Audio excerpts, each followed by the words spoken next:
The reported killing of Ayatollah Ali Khamenei represents a historic geopolitical turning point because it strikes at the very center of Iran's political system and, by extension, the balance of power across the Middle East. Unlike the removal of a prime minister or military commander, the loss of a supreme leader in Iran would affect ideology, governance, military command, and regional influence all at once.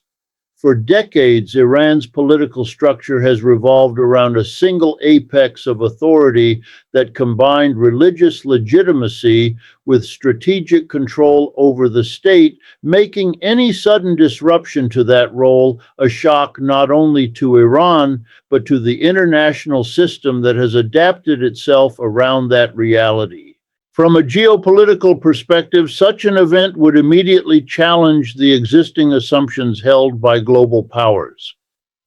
The Middle East has long been managed through a framework of predictability. Adversaries understood red lines, allies calculated risks, and even conflicts followed established patterns. The reported death of Iran's supreme leader would rupture that predictability.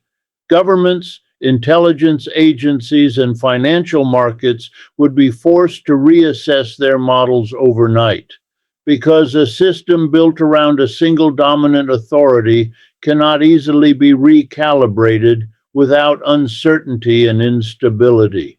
This moment would also expose the fragility of leadership-centered political systems. Iran's regional strategy, its alliances, proxy networks, and deterrence posture has been closely associated with long-term continuity at the top. Removing that continuity creates ambiguity about whether existing commitments will be honored, escalated, or abandoned. Neighboring states and rival powers would not be reacting only to what has happened, but to what might happen. And in geopolitics, uncertainty is often more dangerous than hostility. On a broader scale, the event would redefine how power transitions are viewed in authoritarian and semi-theocratic systems worldwide. If a supreme leader can be eliminated through external military action, it raises questions about sovereignty, deterrence, and the limits of international norms. Other states with centralized leadership structures would quietly reassess their own vulnerabilities, while allies of Iran would reconsider the reliability of long-standing partnerships that depended on personal authority rather than institutional stability. The implications would extend beyond diplomacy and security into the global economy. Energy markets, shipping routes, and investment flows are deeply sensitive to perceptions of Middle Eastern stability. Even without immediate supply disruptions, the psychological impact of such a high-level leadership loss could trigger volatility, driven by speculation and fear rather than material shortages. This reflects how modern geopolitics operates not only through weapons and treaties, but through expectations, narratives, and confidence.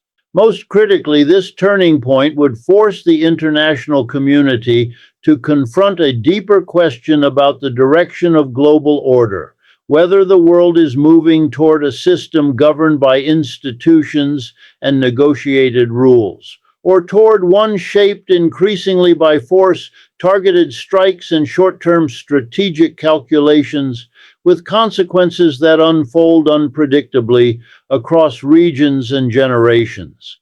The reported death of Ayatollah Ali Khamenei would signify the end of a four-decade political era that has profoundly shaped Iran's domestic governance and its posture on the global stage. Since assuming the position of supreme leader in 1989 following the death of Ruhollah Khomeini, Khamenei became the central pillar of continuity in the Islamic Republic. Over the span of more than 30 years, he oversaw political transitions, economic crises, reform movements, international sanctions, nuclear negotiations, and regional conflicts, all while maintaining a firm grip on the ideological direction of the state. His leadership period coincided with some of the most consequential events in modern Middle Eastern history. From the aftermath of the Iran-Iraq War to the rise and fall of regional insurgencies, from the U.S. invasions of Afghanistan and Iraq to the expansion of proxy dynamics in Syria, Lebanon, and Yemen, Iran's strategic responses were filtered through his office. The supreme leader in Iran is not merely symbolic. The position commands ultimate authority over the armed forces, the judiciary, state broadcasting, and key political appointments. This concentration of power meant that Iran's long-term strategic direction reflected not only institutional logic, but also personal conviction and ideological consistency.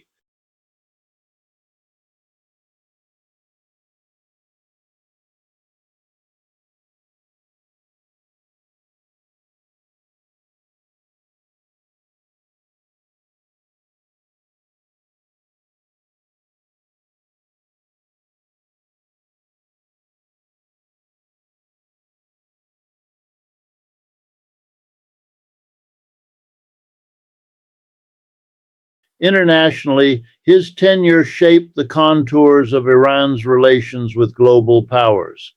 The nuclear agreement negotiations, particularly the Joint Comprehensive Plan of Action, JCPOA, unfolded under his cautious oversight. Sanctions regimes imposed by Western nations influenced domestic economic policy, yet Iran maintained a strategy of resistance combined with selective diplomacy.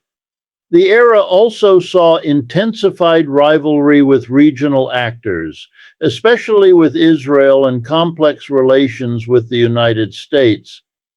These interactions were not isolated incidents, but components of a long-term geopolitical posture that developed consistently over decades. The end of such a lengthy leadership period would therefore represent more than the loss of an individual. It would close a chapter defined by ideological steadiness and strategic continuity. Generations within Iran have known no other supreme authority, and many regional actors have calibrated their policies around a familiar leadership structure.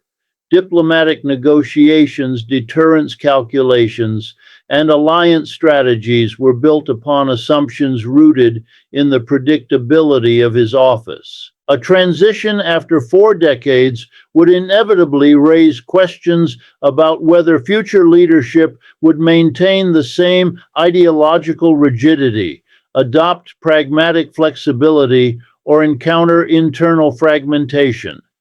The durability of institutions will be tested in the absence of the figure who symbolized their unity, and the political memory of this era will continue to influence debates about reform, resistance, sovereignty, and the direction of Iran's role in an evolving international order. The reported death of Ayatollah Ali Khamenei would immediately raise the question of succession, placing Iran at the threshold of potential institutional strain and internal uncertainty.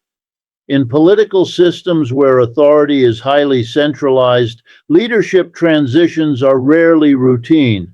They are moments when competing visions, factions, and power centers reassess their positions.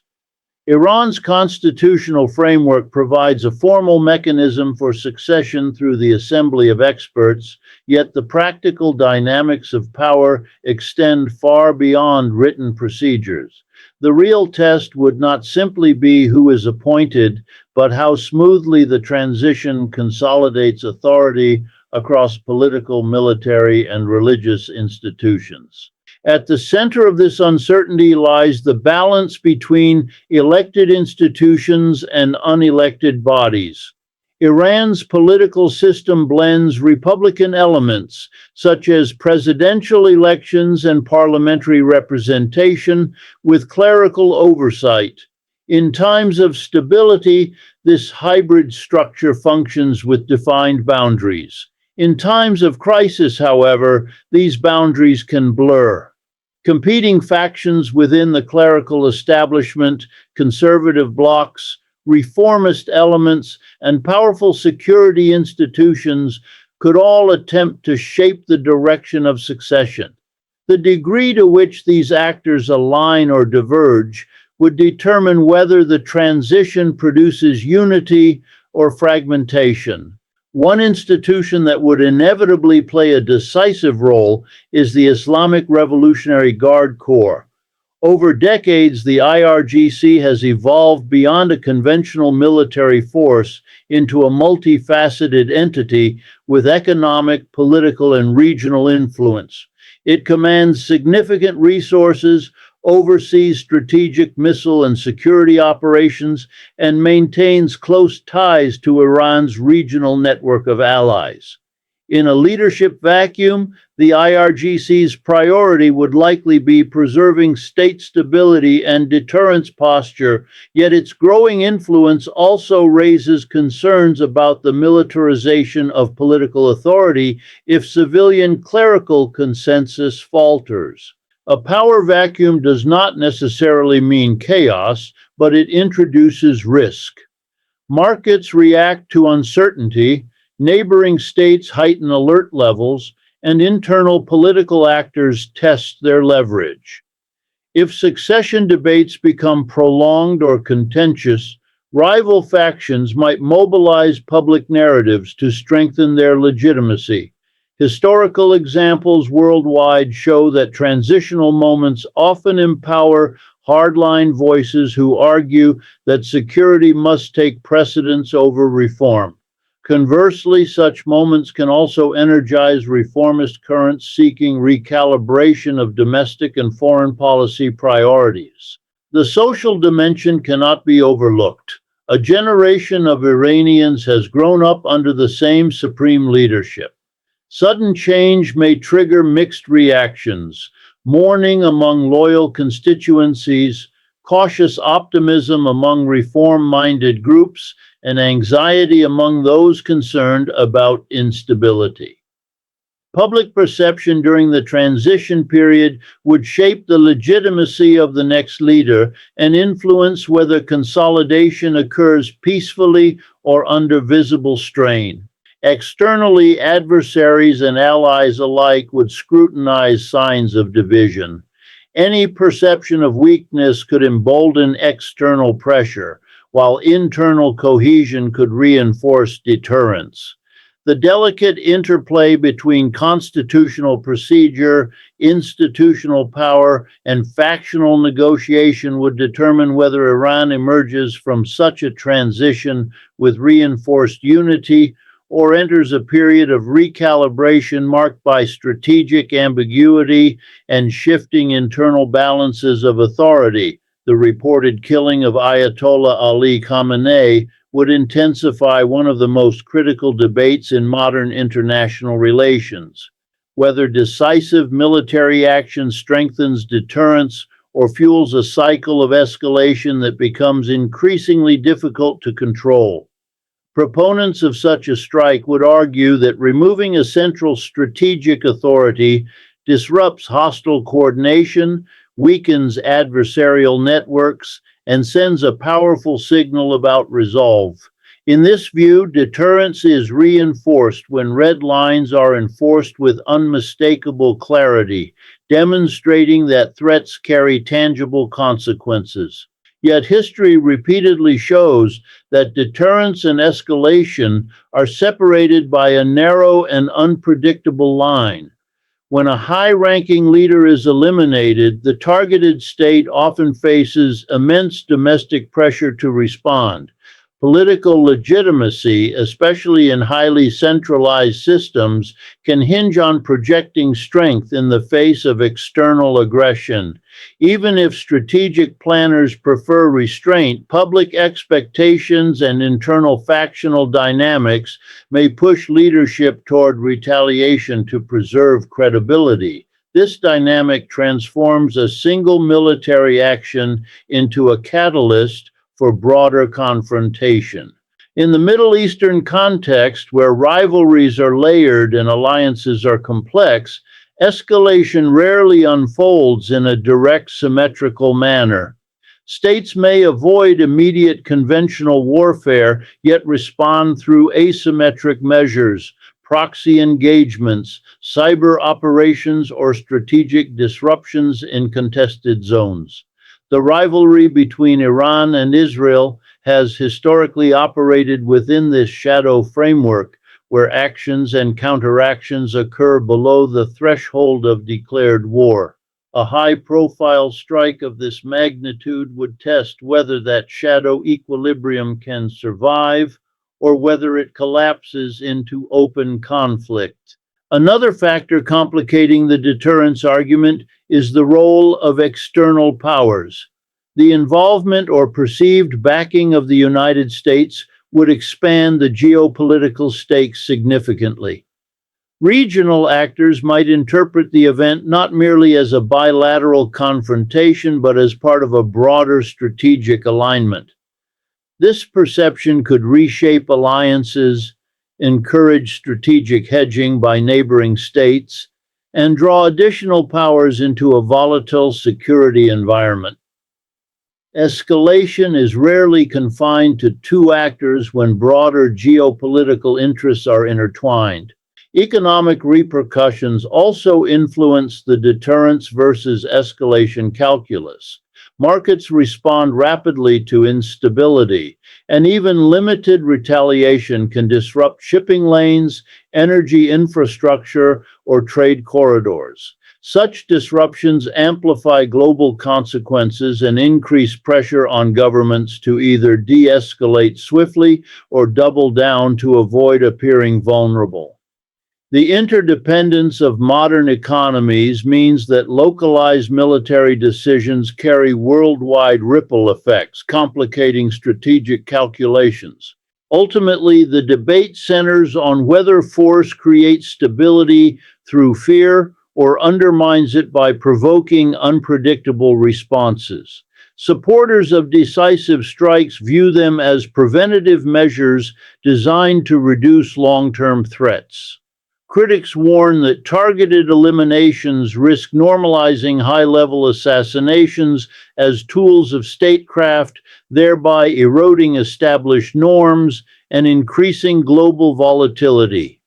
The tension between these perspectives reflects a broader uncertainty about how security is best achieved in an era defined by technological precision, instantaneous communication, and deeply interconnected geopolitical rivalries. The reported killing of Ayatollah Ali Khamenei would not remain confined to political circles or military briefings. It would reverberate immediately through the global economy and strategic architecture that connects continents. In an interconnected world, geopolitical shocks travel faster than ever, and markets respond not only to tangible disruptions, but to expectations, fears, and risk projections. The Middle East occupies a central role in global energy flows, and any perception of instability in the region triggers swift reactions in oil and gas markets. Even without physical damage to infrastructure, the anticipation of retaliation or prolonged uncertainty can drive price volatility, influencing inflation, trade balances, and domestic political debates in countries far removed from the conflict zone.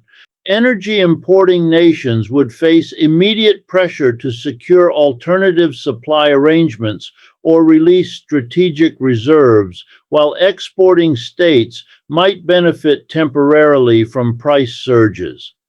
However, Prolonged volatility often harms long-term investment planning, particularly in industries reliant on stable fuel costs. Shipping routes through critical choke points could experience heightened insurance premiums and logistical delays, affecting global supply chains that are still adjusting to prior disruptions in recent years. Financial markets sensitive to geopolitical risk might experience capital flight from emerging economies perceived as vulnerable to regional spillover. Beyond economics, the strategic consequences would reshape diplomatic alignments. Countries in Europe and Asia that maintain complex relationships with both Western powers and Iran would be compelled to reassess their positions. Some may advocate de-escalation to protect trade interests, while others might strengthen defense partnerships in anticipation of broader instability. Multilateral forums could become arenas for intensified debate over sovereignty, proportionality, and the acceptable limits of targeted military action. The global order depends heavily on shared norms, and a high-level leadership strike would test whether those norms retain influence or are gradually eroded by power politics. Regional actors would also recalibrate their security postures.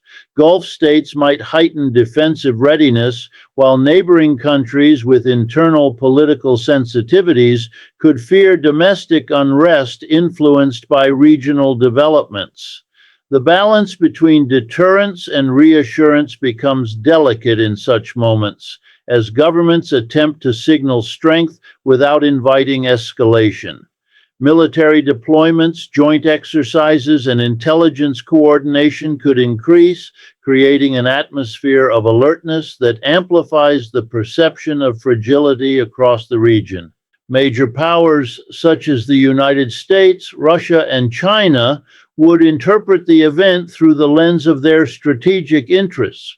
Each maintains stakes in Middle Eastern stability, whether through energy imports, arms sales, diplomatic partnerships, or broader geopolitical competition. Their responses, diplomatic statements, military positioning, or economic measures would influence the trajectory of escalation or containment. The cumulative effect of these reactions would determine whether the shock evolves into a contained regional crisis or reshapes the global balance of power in ways that extend well beyond the immediate event.